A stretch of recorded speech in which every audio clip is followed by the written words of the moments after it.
So this is the self-development with tactics book.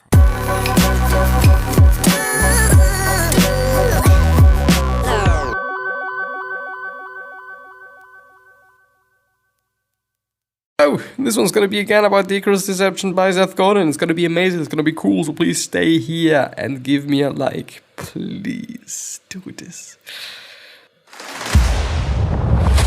And with that being said, hello and welcome back to the next episode of the Self-Development with Tactics podcast. I'm here, your host, Christopher Walch. I'm happy to be here and I'm happy to go through this episode with you. On my back or something. No, yeah. As we can see in the screen, on the left side of the screen, we're having here just another text or another part of the text. I've actually went through it already beforehand so that I know what I'm going to talk about. And there's actually some really cool and interesting stuff there. I'm going to be a little tiny bit slower. I try to at least. I try to not exhaust myself. I try to just not kill myself by not breathing. By the way, breathing.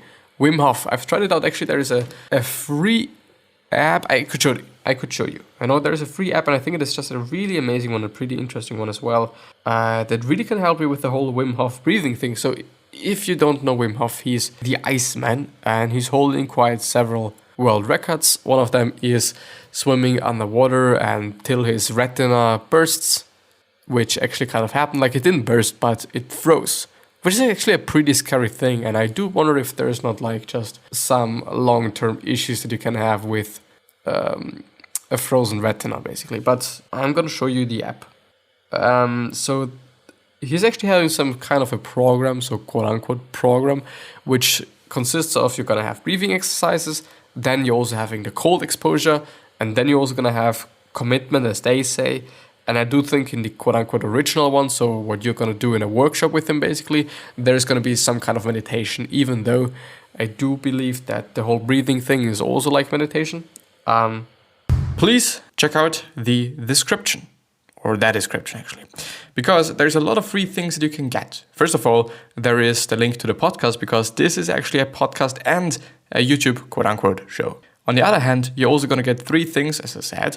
For example, the free PDFs of the things that I've highlighted in this episode or in other episodes. If I've highlighted something, then it is going to be in a tiny PDF. You can download it and print it and share it and do whatever with it.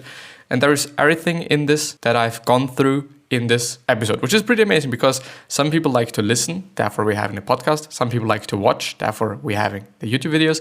And some other people like to read things. And this is why there's also the free PDF. And there's as well some music, so if you do want to have some background music in this video, then please also check out the 3rd link, or it's actually, I think, the 4th link, but 3rd section, something like that. And there's also just different tracks to choose from, and they're all, I think, an hour long, so you should be fine. Everything should be fine, should be good to go. And yeah, enjoy the episode, and I'm gonna see you. But here you have it. This is basically like a timer. I hope you can see that. It is a timer, and it shows you the intervals and or the speed you should have when you're breathing. And I think it is actually pretty cool, since you know how long you have to do it. Because if you always have to count, and if you always have to just keep in mind how long it is going to take you and whatnot, then it could be like a pretty not good thing, because it's more attention than on counting rather than breathing itself and whatnot. And it was something that bothered me quite a bit. Therefore, I think this is a pretty cool thing. And I have tried it out. And I am going to try it out, and I really hope that I'm going to stick to it for a little bit of time, because it gave me quite a lot of health benefits back in the days. And I've actually also done it before I went to Amsterdam with class, because I was a little tiny bit ill, a little tiny bit fucked. And I thought, well, I'm going to do it, I'm going to stick to it, and I'm going to make that and see whether this is helping me or not. And I think it actually helped me quite, because there's a lot of things that he claims that it is doing.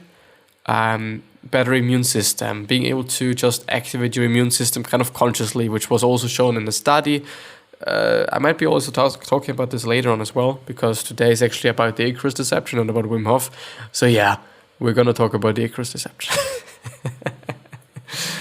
Let's see. I'm going to start reading.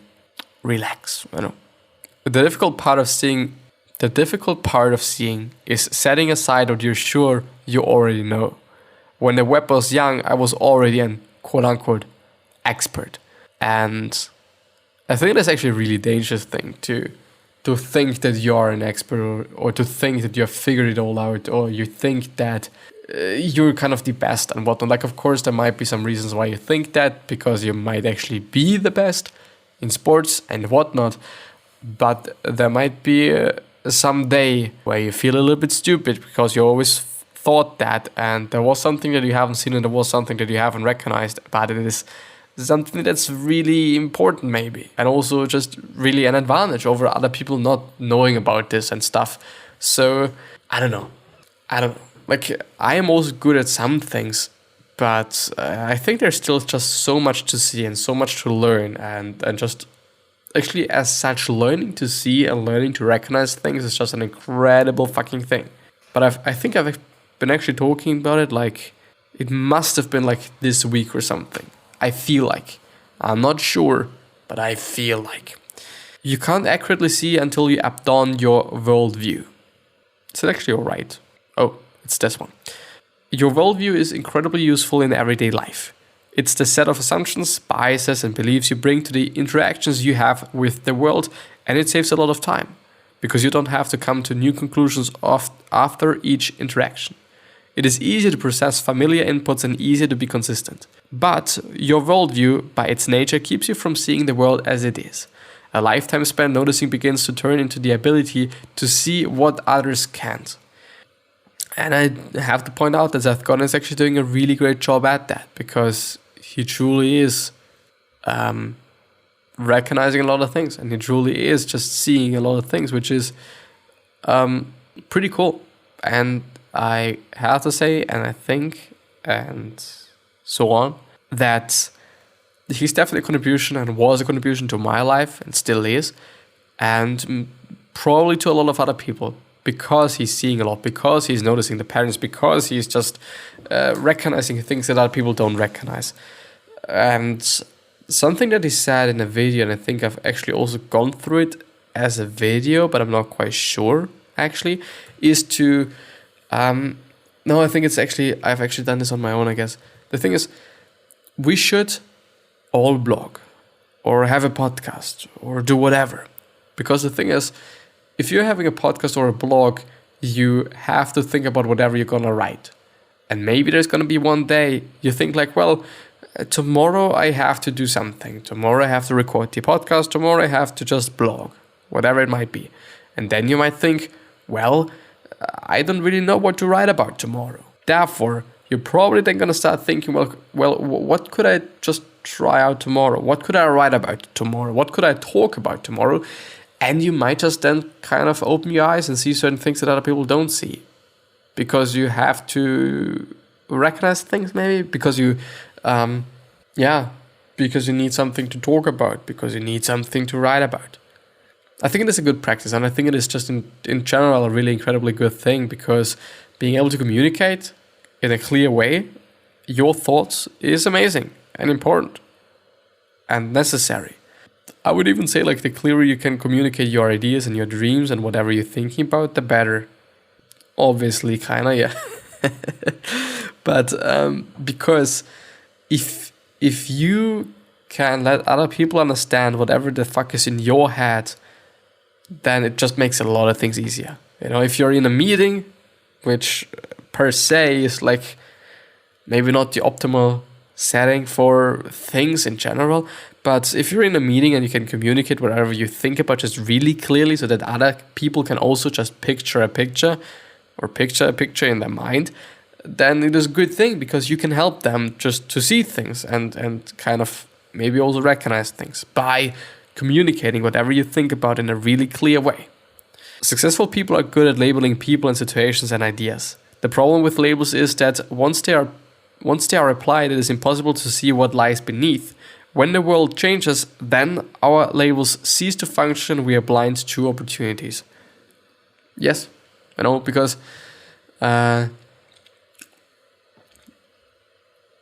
cigarettes are good. This might have been actually a label back in the days. Like, back in the days where smoking was cool. It might still be, I don't know. But smoking was cool and smoking was accepted. Smoking was like the thing that everybody did. And so everybody thought like, well, it is gonna be, I think actually that nobody actually thought about how unhealthy it can be or how unhealthy it is. Well, let's say actually can be, because I mean, like, some people just don't have a problem with it. Some people never ever get a problem with smoking, which is interesting, which is good for them, of course. Even though I don't know how good they would actually feel without smoking. Like, this is then another question to think about. But nowadays it's completely different. We all know how fucking bad it is. So if you've labeled it as something that's good and you're sticking to it, then yeah, difficult and problematic and bad, because you're consciously doing something all the time that's not good for you. Quite, but just besides that, I don't really know who is really thinking that. I don't really know who's really just still sticking to that. I mean, there might be some people, never say never. But yeah, but I do believe that the majority of the people just know how bad it is. So yeah, artists learn to see all over again. They learn to forgo labels and bring the fresh instead. Art is the act of pointing a light at the darkness. If people are listening to or watching or buying something and you don't get it, inquire as to why. Learn to see through their eyes. Wait. If people are listening to or watching or buying something and you don't get it, inquire as to why. Learn to see through their eyes. Yes. I think this is an incredible one. Like, really good one, because most often on TikTok, I feel like there is a video and I just don't get it. I really then feel pretty old. Really fucking old. I'm fucking 19 and I feel just amazingly fucking old because I don't fucking get what the point there is. Like, I'm seeing a video and I just try to think of something. I think it's actually also been today. Yeah, kind of. Yeah, just something. And actually, a lot of people liked it as well, and it's probably also gotten a lot of views and stuff. But I don't know why. I really didn't get it, and it happens to me relatively often when I'm on TikTok. Might be because like the audience there is just really young compared to all the other mediums that I am on, like Instagram and YouTube and stuff. There, I don't know. I think the just average person there is, I don't know, in their 20s to 30s or something, probably. So I might there be just a young gun. Quite. Could be. But really just trying to see things through other people's eyes is an incredible thing. To just also understand the whole world. Why are people doing this? Why is she saying that? Why is he saying that? Why maybe is he saying that? Because in the end we just don't know, but we can think of reasons. I do not necessarily say that or want to say that these are then going to be right and the truth and stuff, but yeah. The goal is to have so many patterns. The goal is to have so many pattern rules and so many labels and be aware of so many worldviews that they swirl together and allow you to become a naive all over again. To be naive is to abandon your hard-earned worldview. Hard-earned worldview. It means seeing the world without prejudice, and accepting it as it is, as opposed to the way you're expecting it to be. As I'm thinking about it, I'm having to think about my maths exam. Because most often when I'm having a maths exam, I tend to, I think, maybe overanalyze things. Thinking like, well, it could be this, but it could also be that, because I can imagine this being like the right answer.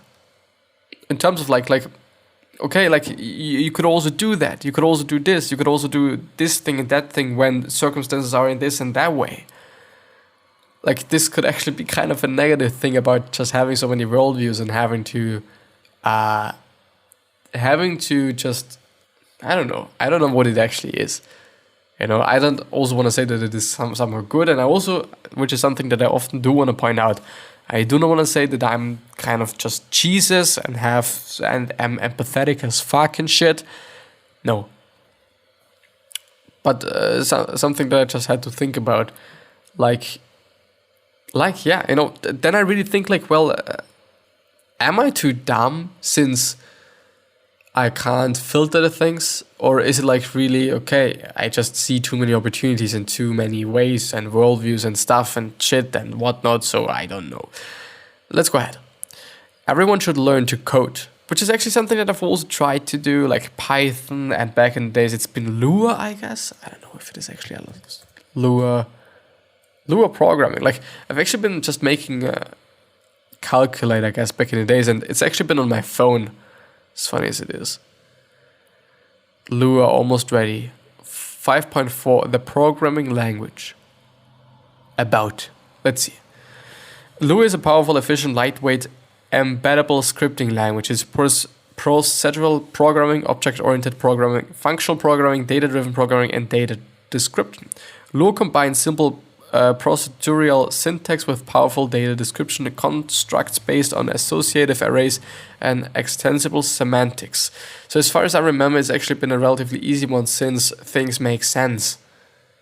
But of course, like if you're just really good at C# and shit, then or C++, then you're also gonna say like, okay, it makes sense. What's in a name?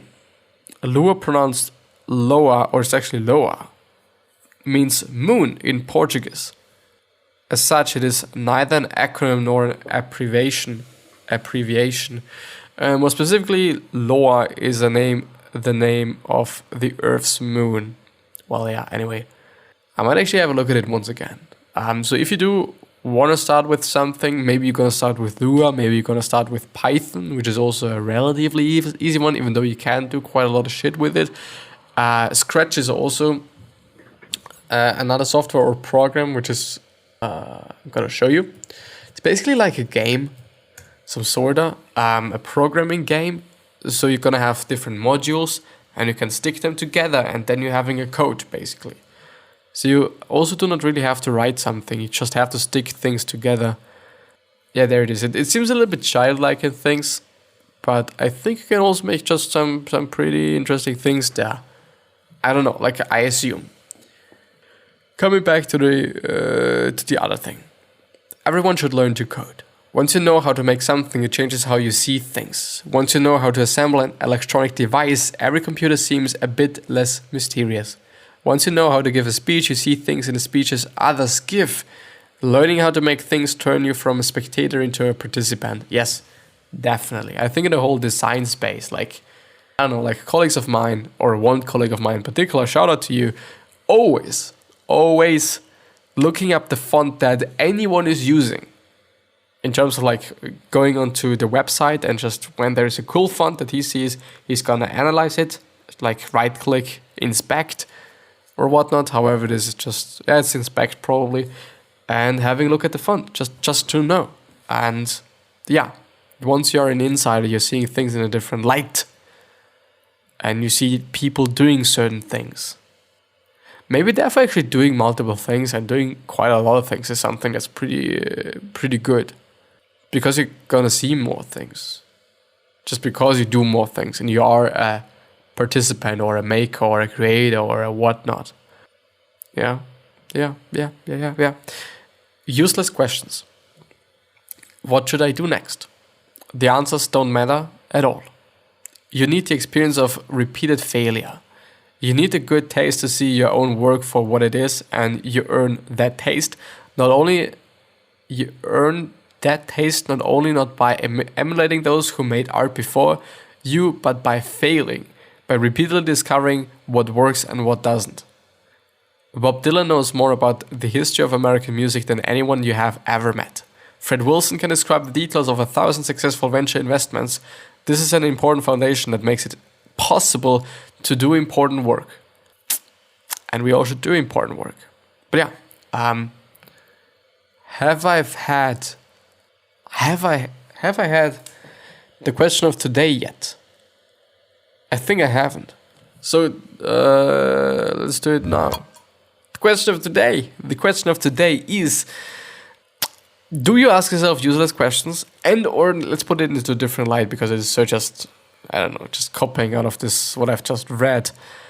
What should you maybe start doing, but you always thought like, well, I can't do it, and I shouldn't do it, and I don't have the time to do that? What is it?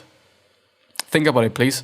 And yeah, it's also going to be the end of the episode there. So I really, really, really, really, really have to thank you for being here and for being with me and for going through this with me. And I'm hopefully going to see you the next time. So I wish you the best health, wealth, happiness, and also success. And also hope that you're going to remind yourself and you're going to be remembered, which basically means your legacy and basically means just being a nice person and then being remembered as a nice person. And yeah, with that being said, 3 other questions that I'm having for you are: why are you here? What are you trying to change? And what is bothering you the most? These 3 questions are hopefully going to show you your purpose and maybe even a business idea. Yeah. Thank you very much from the bottom of my fucking heart. And I'm hopefully going to see you the next time. So, bye-bye.